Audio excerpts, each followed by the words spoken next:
Hello everyone. तो आज हम लोग बात करने वाले हैं एक ऐसे फाइनेंशियल स्टॉक के बारे में जो कि क्रेडिट कार्ड के बिजनेस में है।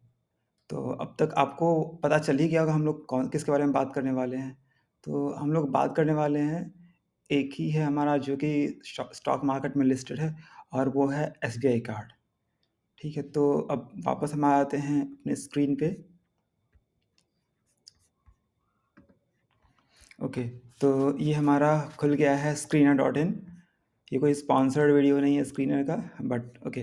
तो हम देखते हैं कि अ, इसका एनालिसिस करते हैं थोड़ा डिटेल में, और फंडामेंटल वे में करेंगे ताकि हम लोग आसानी से इसको समझ सकें।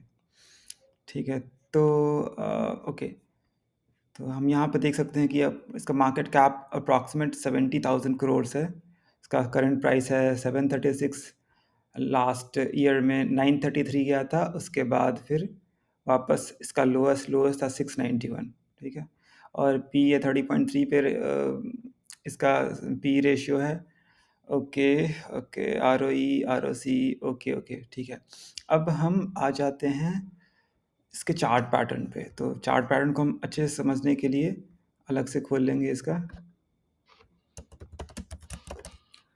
Card share price. ठीक है, तो ये आज का हम देख सकते हैं कि अप्रॉक्सीमेट 1.13% गया है।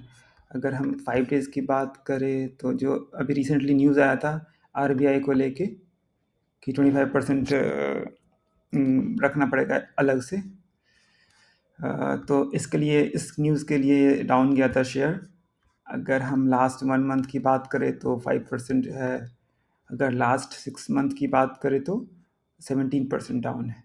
अगर हम मैक्सिमम चार्ट पैटर्न ओपन कर लेते हैं तो देख रहे हैं कि ये 2023 साल में -28.65% रिटर्न है। अगर हम इस तरह से देख लें, अगर हम कोविड का हटा भी दें,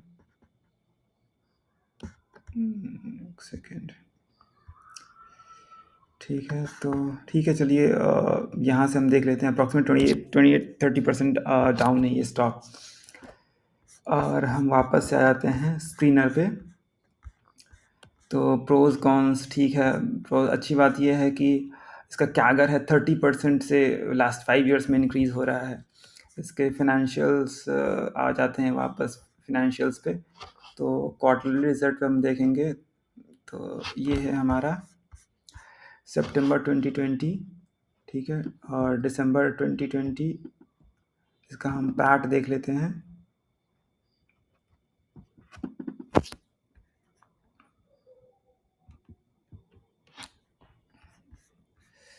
ठीक है, तो नेट प्रॉफिट हमारा पैट हो गया। अ, तो 2206 है, और जो कि बढ़ते बढ़ते हमारा हो जाता है 801। 809 हो गए। तो अप्रॉक्सीमेट हम देखेंगे तो 3 साल में अप्रॉक्सीमेट 3.5 टाइम्स का इंक्रीज़ है। ठीक है, ओके, सॉरी।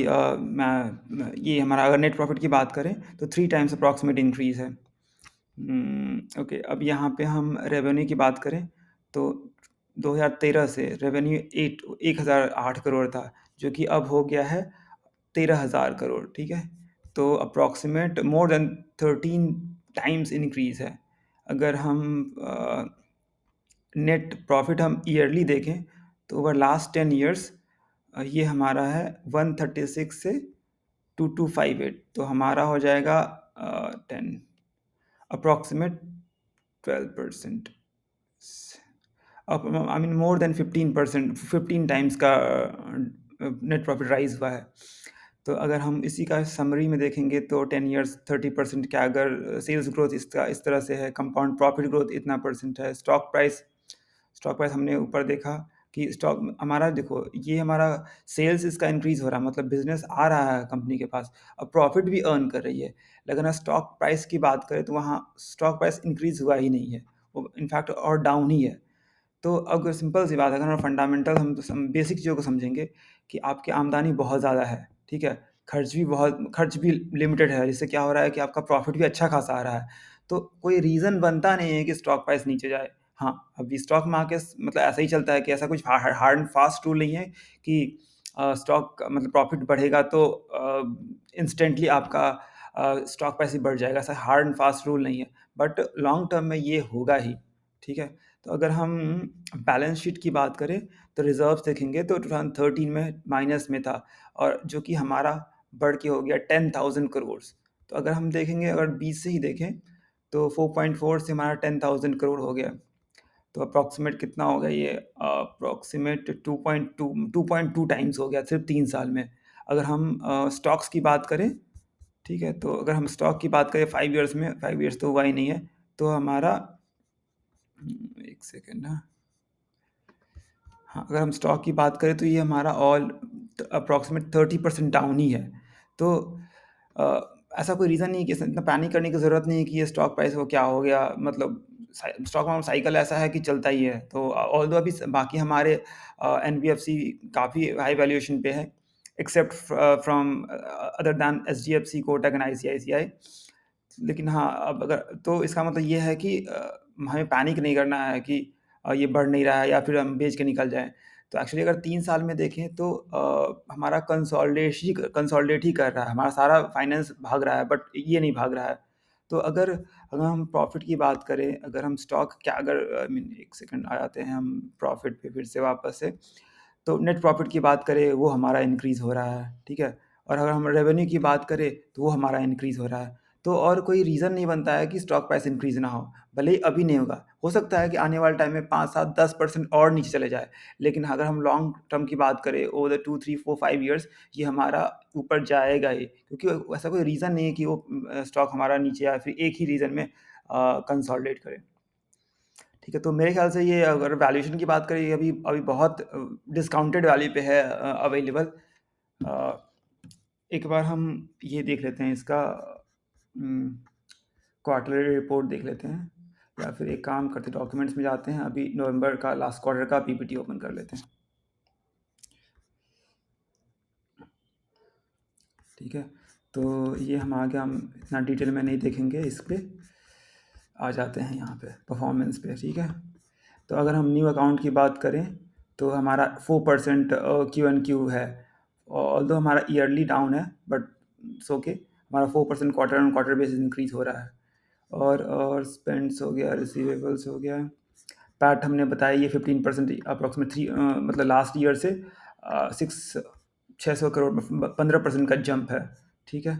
अगर हम एनपीए की बात करें, हाँ ये यहाँ पे सही है। अगर हम एनपीए ग्रॉस एनपीए की बात करें तो ईयरली पॉइंट मतलब 29.29% इंक्रीज़ हुआ है, जो कि काफ़ी नॉमिनल है अगर हम कंपैरिजन करें बेस्ड ऑन इतनी बड़ी बैंक है, इतना बैंक के पास इतना पैसा है। और अगर हम क्वार्टरली करें तो 0.02% का बीपीएस मतलब 100 बीपीएस में तो 101% हुआ है। तो इस हिसाब से हम देख सकते हैं। अगर हम नेट एनपीए की बात करें तो 0.11%, ठीक है। तो क्वार्टर एंड तो कोई डिफरेंस ही नहीं है, ठीक है। हमारा कार हो गया कैश एडिक्वेसी रेशियो। हाँ, ये एक और चीज़ है, जैसे आरबीआई ने अभी रिसेंट अनाउंस किया था, तो इससे हो सकता है कि थोड़ा टाइम मतलब थोड़ा सा कंसोलिडेट करे और थोड़ा डाउन चला जाए। बट अगर हम देखें लॉन्ग टर्म में तो हमारे लिए अच्छा ही है। और अब जो जो भी कंपनी को कॉस्ट बियर होगा तो वो एट द एंड क्या कस्टमर से मतलब रिकवर करेगी। तो ऐसा कोई लॉस है नहीं कि हम इस स्टॉक को नहीं खरीदें या फिर अभी सेल आउट कर दें, ठीक है। तो अब हम वापस से आते हैं, तो ये हमारा न्यू अकाउंट्स का है। तो हमारा देख रहे हैं कि इतने सारे मतलब अभी भी देखिए क्वार्टर टू में 11.42 लैक्स लोगों ने नया कार्ड लिया, ठीक है। और हमारा जो स्पेंडिंग, लोगों का इनकम बढ़ रहा है तो स्पेंडिंग भी बढ़ ही रहा है। तो देख रहे हैं यहाँ पे ग्रोथ है, तो जब हमारा कार्ड का ग्रोथ है तो क्या मतलब इंडस्ट्री का ग्रोथ होगा, इंडस्ट्री का ग्रोथ से कार्ड का ग्रोथ ना होना कोई बात ही नहीं है, ठीक है। तो इस तरह से हमारा कॉर्पोरेट स्पेंड हो गया। ऑनलाइन स्पेंड हम देख रहे हैं कि ओवर द टाइम बढ़ ही रहा है। अगर हम 57% ये ईयर ऑन बेसिस पे है, अगर हम क्वार्टर ऑन क्वार्टर बेसिस ये भी 57% है।